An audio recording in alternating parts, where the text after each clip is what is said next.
Hey, what's up, everybody? Thank you so much for clicking on the video. Hope you guys are having amazing days, nights, wherever you are. This is another personal best Minecraft speedrun that I just recently hit this morning. I am extremely proud of the way that I played. There's one section where I got a little bit unlucky, and I just wish that I got, a little bit more luck on that end. But besides that, I think I played it extremely well, and I hope you guys enjoyed this commentary. So basically, we're starting off on a little island, looking for our buried treasure. This buried treasure, of course, we need it to have 7 or more iron in it. We need 3 iron for an iron pickaxe, 3 iron for a bucket, and then, of course, that last iron for the flint and steel. All of that is going to help us complete the run. And to explain it a little bit further, basically, we need the iron pickaxe. That way we can mine gold in bastions and trade the gold in the bastions with the piglins. The piglins will give us obsidian, ender pearls, both of those things you need to build a nether portal as well as create your eyes of ender. And then, of course, they're going to give us some good old-fashioned string to make beds, because if you didn't know, beds in the nether and in the end, when you try to sleep in a bed in those 2 different dimensions, they'll actually explode and they cause damage, and that's going to be the main way that we're going to be killing the dragon. You can see right here we're crafting up. We got an axe, a pickaxe, a shovel, we got our bucket, we already got our food, and now it's just a matter of getting a bunch of wood. That way we can craft up right here our boat. Not beautifully crafted. What am I talking about? I'm just stuttering for no reason. Anyways, also our doors. Our doors are going to allow us to breathe underwater. And now, take a little bit of a U-turn here to grab this gravel, hoping that it drops flint, and it doesn't. And then, backing up. Jeez, what is this, SpongeBob? This is ridiculous. But anyways, I played the overworld here. Okay, I think I could have really gotten off the island in like a minute 10, but instead I was leaving in a minute 30 because I stalled a little longer, grabbing that gravel. I don't think my crafting was the best. I think it could have been better, but at the end of the day, we're still going to enter the nether here pretty quickly for my record, so that's pretty nice. Right now, we're just looking for our magma ravine. We're hoping that this one is it, and I was checking it really quickly, but then I realized, oh, it's fake. And the main way that you can tell that a magma ravine is fake is when the majority of the bottom of it is stone, and then there's a patch, like a small patch of obsidian and magma blocks. That's how you know it's fake. That means that a tiny bit of lava generated, and it is not going to be enough to build another portal. Skipping ahead a little bit, you can see I finally found some beautiful, beautiful kelp in the water, and that shows me that there is indeed a magma ravine nearby. And the reason that kelp showcases the magma ravine is the kelp will try to spawn on the magma blocks, and then the magma blocks will break the bottom of them and push it up. Right here, we're going to do a pretty basic 2x1 portal. I'm going to build all of this, put the door back there, place the obsidian, and then we are good to go, and we're already heading into the nether at right around 3 minutes. We're doing pretty good here. We're going to just grab this last bucket of lava, drain it of all the water. There's not enough space for me to place the water, and unfortunately we're going to have to fix this, but skipping ahead just a little bit, we are able to enter the nether with our bucket of lava, and now it's just a matter of finding the bastion. Now this was a bit of an interesting nether, I'm not going to lie. There was actually 2 bastions and a fortress all really close to each other. And you'll see here, I'm looking off to the right and to the left because I'm noticing that there's 2 bastions, and I'm lowering my render distance to see which one is closer. And I went, okay, they're both about the same distance away. I'm just going to grab my gold, and I'm going to head to one of them. And I hadn't decided yet right here. I was just looking off in the distance, making sure that I was able to find the bastion. And you can actually see very, very closely. Pay attention to the right side of the screen really quickly, okay? That right there, off to the right, boom, right now, that's the fortress. So it's actually a bastion because there's a bastion and a fortress really close to each other.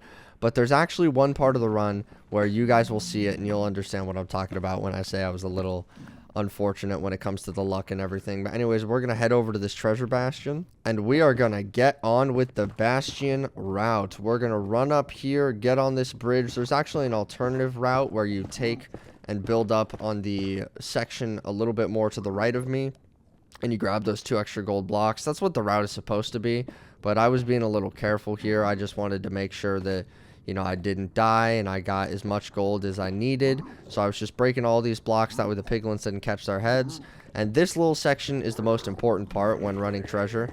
You need to break these sections and create a gap between them and place blocks to bridge the gap. That way the pigs on the left side can also follow you into this hole. These pigs were a little annoying, not gonna lie. This was a massive time loss, probably about 5-10 seconds. But yeah, they just were getting all up in the way. And now right here, you'll see this is an important part as well. I break this gold block, instantly change it to hard mode.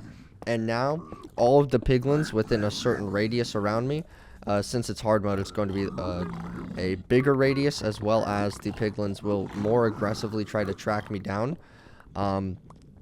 So changing it to hard mode there is really important. But at the end of the day, we're going to get a bunch of pigs. We're going to build up after grabbing all of these gold blocks, and we're going to complete this bastion route. Now, let me tell you, this bastion route had some beautiful chests. We had 4 obsidian right there, and then the second we open the next one, we've got some more obsidian and crying obsidian, so that's good. And then over in this chest, boom! A ridiculous amount of obsidian to where we already have 17 obsidian. It's absolutely huge. And we got some extra gold to trade with the piglins, so we're going to come up here, throw that extra gold into the beautiful piglin hole, and oh my gosh, it was such a good chest, man. Getting that much obsidian is a dream of every Minecraft speedrunner when it comes to opening the chests. A lot of the times the chests can not be that good. They can just have a little bit of string or maybe a few pieces of gold, sometimes even just gold nuggets in them. It's really unfortunate, but you know, when it has upwards of 10, 15, sometimes 20 or more obsidian in 1 or 2 chests combined, oh my gosh, it's so beautiful. But anyways, we're going to finish up this bastion route. We've got all the pearls that we need. Now it's just a matter of getting some more blocks. We've got all the obsidian. And now we're out of the bastion, heading over to that fortress. And now after this sick gassed kill, it really wasn't that cool. It was just a one-shot. But anyways, we're going to pearl over to the fortress, do a little block clutch right here. We actually almost messed it up, but we're completely fine. It's okay. Don't worry. Okay, we didn't mess it up. That's what matters. But anyways, we're gonna build up right here, and boom, we've already got the freaking blaze spawner right in our face hole, which is insane. The fact that the blaze spawner was right here, I didn't even notice it from the ground, honestly. A lot of speedrunners probably would have been able to see it from the ground, but not me. I just didn't see it. But the fact that we got that was absolutely beautiful. I noticed some blazes over here, so I was like, you know what, maybe this is a time lost if they don't drop. But I'm actually just gonna do a little speed bridging. I don't know why I just stopped there. I think it's because I didn't know if I was going to have enough blocks. But I did a little staircase here. There was 3 strays, and I'm pretty sure we got right here. 1 didn't drop, and then this second one didn't drop, and this third one right here finally did drop. So it wound up being worth it. We killed those 3 blazes, got the extra one. I actually didn't notice the other spawner was down to the left. Wow. I actually didn't see that, but the second blaze spawner was down to the left, so I probably could have saved some time here by going to that one as well. That's a little unfortunate, but it's okay because these guys are dropping pretty decent rates, not going to lie. I think we're 3 for 6 right now, which is about average. It's, you know, not that bad to get average rates. It's pretty consistent and it feels nice, but we're going to build our first portal here, kill some more blazes, and I decided instead of, yeah, see, we got our 4th and our 5th rod right there, which is some nice rates, honestly. I think that makes it 5 for 8, I believe. 5 for 8, that's pretty freaking good rates. But I was thinking about going through the portal and deciding to measure my eyes, but I realized that the blaze behind me actually were about to spawn, and so I just realized, you know, after they spawned, there's no reason for me to go through the portal and then try to get my 6th blaze rod later when they've already spawned. So I'm going to kill this last blaze right here. I believe it drops. Yes, it does. And that makes me go, okay, this is actually a good run. You know, I finally started to realize, wow, this is a really good run. First portal blind at 1246, 1247 actually. That's really nice. We're going to measure our eyes here. And after measuring our eyes, I realized that the stronghold was actually decently close. It wasn't that far away. And so it made it to where going into the nether for my second portal was going to be a breeze. Or so I thought. I thought it was going to be good. We got a really nice pearl over here, and I realized I only had one pearl left. What I should have done is built up a little bit and then threw my pearl. That would have been the better play because the pearl would have been able to go farther. But as I jump through my pearl over here, you can see we land a little short from the coordinates. The coordinates were supposed to be -176, -72, and we were about 70 blocks out on the Z coordinate.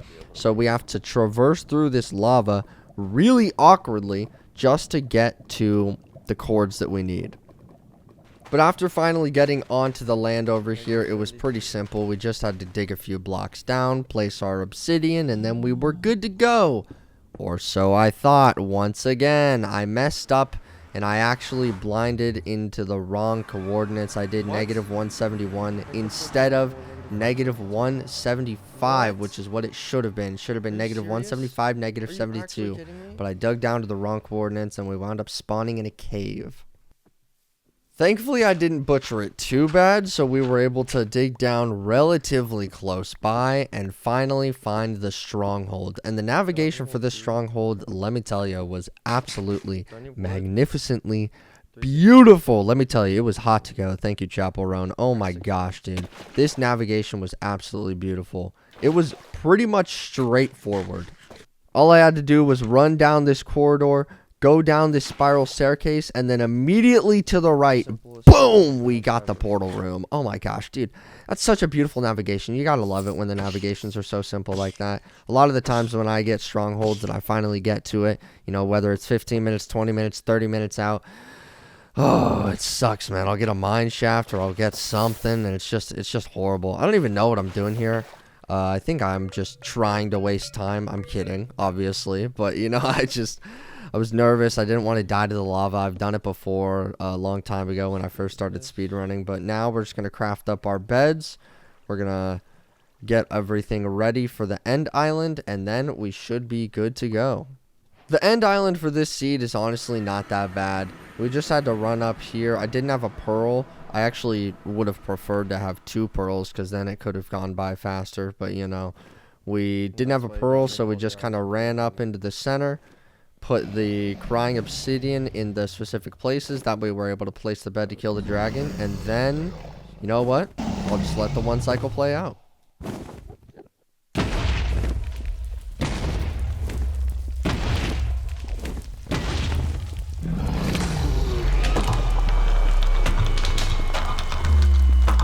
New PB though.